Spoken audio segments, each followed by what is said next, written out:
Terima kasih partisipasi Anda menonton video dari kami, Geng Ngail. Jangan lupa subscribe, like, and comment. Terima kasih.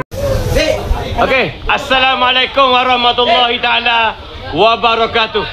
Tahniah top 3 kita pada malam ni.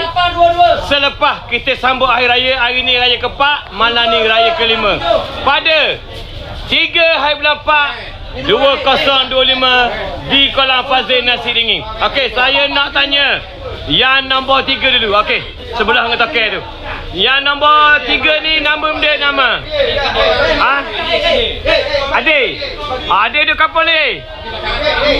Bukit Gemuruh. Jadi malam ni anda dapat nombor 3. Kolam mana duduk malam ni? Kolam nombor 3. Padang tak 2000 tu? Padang. Jadi minggu depan ada lagi tu. Jangan lupa mari dah. Okey, tahniah bang. Dapat 2000 malam ni walaupun nombor 3. Okey, ikan sama berat bang.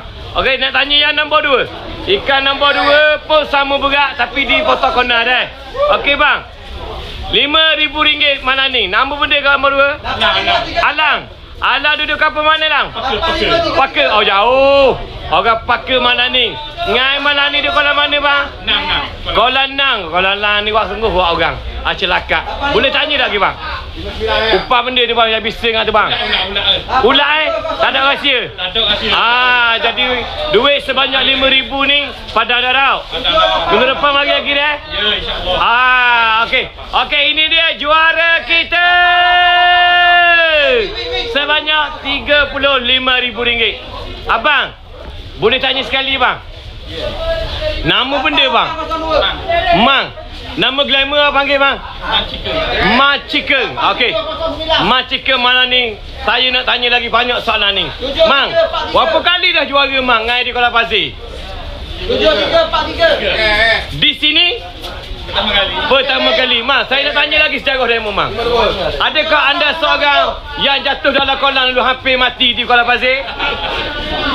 Tak apa mang. Inilah tuah anda mang. RM35,000 malam ni. 3 hari bulan 4 2025 mang. Duduk kapal mana mang? Kapal Port Madah. Malam ni ngai duduk kolam mana mang? Kolam 1. Apakah rahsia anda? Boleh potong tangkona. Rezeki. Upah apa mang? Anak ikan memang buat orang sini. Anak ikan cacing memang buat orang. Orang lain tak ada anak ikan. Macam mana you boleh ada anak ikan? Mang, sekali lagi mang. Duit sebanyak RM35,000 ni orang. Saya wakil daripada tuan tu. Tu tuan punya kolam. Okey. Duit ni awak nak bilang dah mang? Pakai cair dah. Saya wakil mang dah. Seandainya lebih, saya halal mang. Kalau kurang walaupun RM1, saya minta halal dengan mang dah. Okey mang. Sekali lagi mang. Tahniah, anda juara hari ini di Kolam Fazil Nasi Dingin sebanyak RM35,000.